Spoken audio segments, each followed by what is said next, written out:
Who writes our cold call script? With cold calling, we're kind of playing the game on hard mode because a lot of our callers have a small total addressable market. A lot of our clients, they're in the healthcare space. There's maybe only a couple thousand companies you can sell to. So they have a small TAM, which means they only get one caller. The caller has to be sort of a green beret, and they've never done any kind of outreach before. So no cold calling, no cold email, no LinkedIn. It's all been manual and networking and referrals. So we have a script writing process that reduces iteration as much as we possibly can, because for our clients, like every day that you don't have product market messaging fit is a day where we get frustrated, the client gets frustrated, the caller gets frustrated. So we do everything we can to mitigate that from the beginning. So we do a lot of AI machine learning. So every call is recorded, and cumulative campaign stats across campaigns are fed to AI to find patterns. Over 10 million data points. We can analyze some,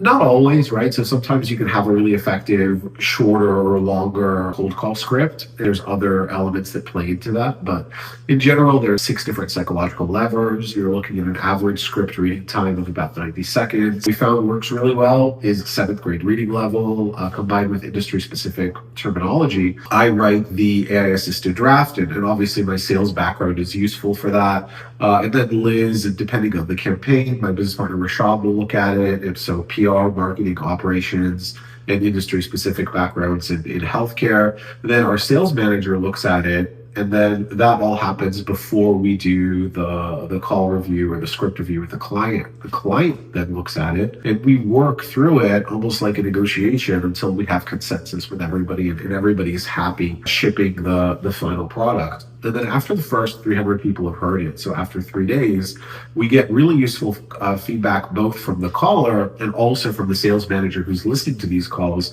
A lot of times, that's where the real meat is, because your best laid plans, a lot of times you get surprised by what does and doesn't work and what people do or don't respond to. So it's always a collaborative process. We always look at it as something where, hey, maybe we know a few things and maybe you know a few things and maybe the market is telling us a few things, but we want to make a process that works for everyone, that provides a framework for sophisticated lead generation and just a sales process that makes you feel good, that generates results, but also that you can be proud of. We try to take as few chances as possible because for many of our clients, they've never done any outbound and the market's very small. So we use as much data, iteration, as teamwork as we can to be a success. If you need help with this, whether it's cold calling, cold email, or LinkedIn, feel free to reach out. Otherwise, I will talk to you guys tomorrow.